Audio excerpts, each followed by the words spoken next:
Si vous vous trouvez dans une situation où vous êtes totalement perdu, totalement dépassé, mais cependant vous avez cherché pour une solution, mais n'avez rien trouvé, sachez qu'il y a toujours quelque chose au fond de vous qui sait quelle est la bonne chose à faire, qui sait quoi faire pour pouvoir vous sortir de là et aller dans une direction qui est beaucoup plus favorable pour vous.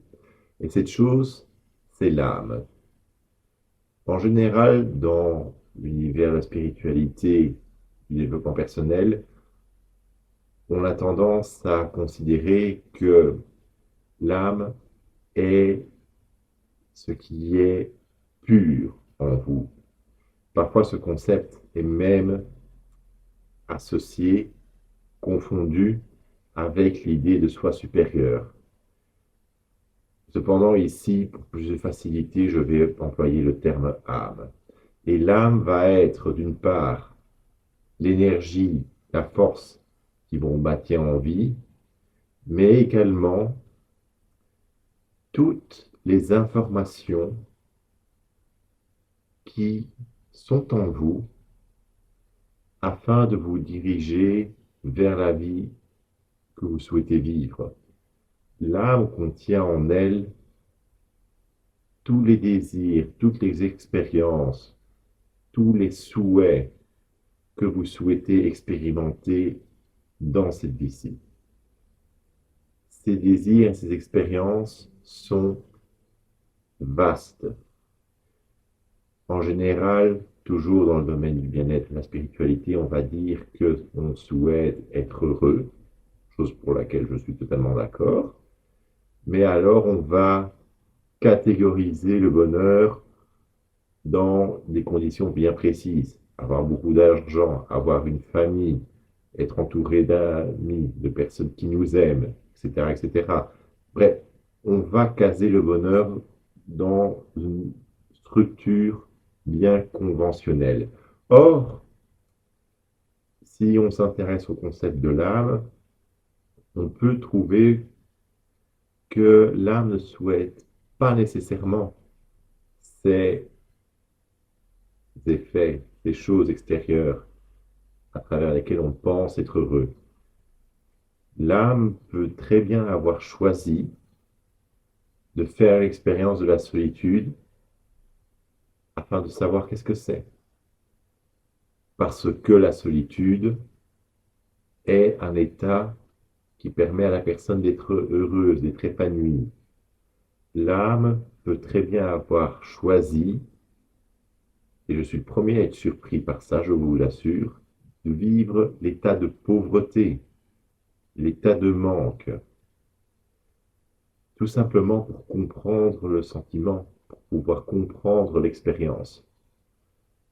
Avec l'explication que je viens de donner, on peut déduire que l'âme recherche également à grandir à travers ces expériences. Elle cherche à se développer et à avoir une plus grande vibration, si l'on veut, à être plus pur.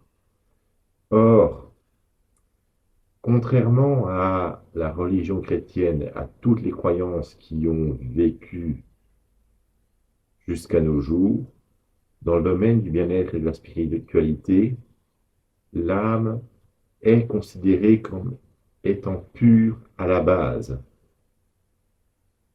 Les événements que l'on va considérer comme négatifs, les traumas, mauvaises expériences, les choses que l'on n'apprécie pas, ne viennent en aucun cas saillir l'âme. Elles peuvent laisser une empreinte selon certaines personnes, mais cependant, l'âme va toujours être détentrice de ces informations et va toujours chercher à ce que nous aillons dans la direction que nous souhaitons. À partir de ce moment-là, pour pouvoir savoir ce que nous devons faire, ce que nous voulons faire, il suffit simplement d'être aligné avec soi, d'être connecté à son âme. Et là, vous allez vous poser la question, ok, si c'était aussi évident, tout le monde le saurait. Ben non. Parce que se connecter à son âme, ça signifie parvenir à s'écouter et principalement écouter notre dimension plus inconsciente.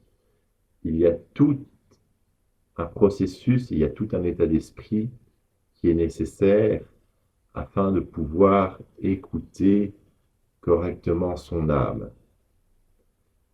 Une des premières choses nécessaires pour pouvoir écouter son âme est avant tout d'être centré et avant tout d'être calme. Je m'explique. Mettons que vous vous sentez furieux, énervé, outragé par quelque chose. Toute votre attention va être centrée sur le problème et pas sur la solution. Pour pouvoir vous centrer sur la solution, il est impératif pour l'esprit parvenir à se détendre. C'est le même procédé lorsqu'on parle de la loi de l'attraction. On tourne nos pensées et on tourne notre vibration vers le point de notre intention. Si on se focalise sur quelque chose de négatif, on va émettre des pensées négatives et on va manifester davantage d'événements négatifs. Si on tourne notre attention vers quelque chose de positif, on se focalise sur quelque chose de positif, on va manifester davantage d'événements positifs. C'est le même principe avec l'âme. Quand il y a un problème, simplement se recentrer, être calme, et à partir du moment où vous êtes calme, posez, simplement posez-vous la question à vous-même, qu'est-ce que je fais? Et très généralement, une réponse va apparaître. Une réponse qui va jaillir de votre inconscient, une réponse à laquelle généralement vous ne pouvez pas lui prêter une rationalité, mais cependant quelque chose qui va vous sembler évident, quelque chose pour lequel vous aurez une envie d'agir. Pour prendre un exemple que j'ai vécu il n'y a pas si longtemps, je me suis retrouvé privé de mes comptes, de mes réseaux sociaux, plus de Facebook. Et la première question que je me suis posée, ça a été qu'est-ce que je fais? J'ai été assez paniqué par l'événement, me demandant qu'est-ce que je vais pouvoir faire pour pouvoir promouvoir mes activités, comment est-ce que je pouvais pouvoir être en contact avec mes amis, mes connaissances, vu que les réseaux sociaux sont maintenant la plateforme pour pouvoir être en contact avec quelqu'un. Et ce que j'ai fait, ça a été simplement me reposer. J'ai envoyé cette question, je l'ai posée à mon âme, je suis allé dormir et le lendemain, j'ai eu la réponse. Ça n'avait rien à voir avec les réseaux sociaux. Ça a été faire ma fiscalité, si vous voulez tout savoir. Et en faisant ma fiscalité, tiens, j'ai remarqué que il y avait l'une ou l'autre irrégularité, il manquait quelque chose dans mes papiers. En constatant cela, j'ai pu contacter l'une ou l'autre personne et cela m'a permis de reprendre contact avec une amie de longue date, quelqu'un que je n'avais pas vu depuis des années et avec qui je m'entends très très bien. Et cette amie, je vais la voir la semaine prochaine. Donc, c'est en ayant écouté mon âme que j'ai pu résoudre cette peur de, ok, je me sens coupé du monde, je me sens isolé, sans contact, simplement en faisant quelque chose de tout à fait différent. Cette peur d'être isolé, de ne plus voir personne, a tout à fait disparu. Même mieux, je vois quelqu'un pour qui j'ai une estime profonde, un amour profond, quelqu'un que je n'avais pas vu depuis longtemps et en plus avec qui je sais que ça va bien se passer.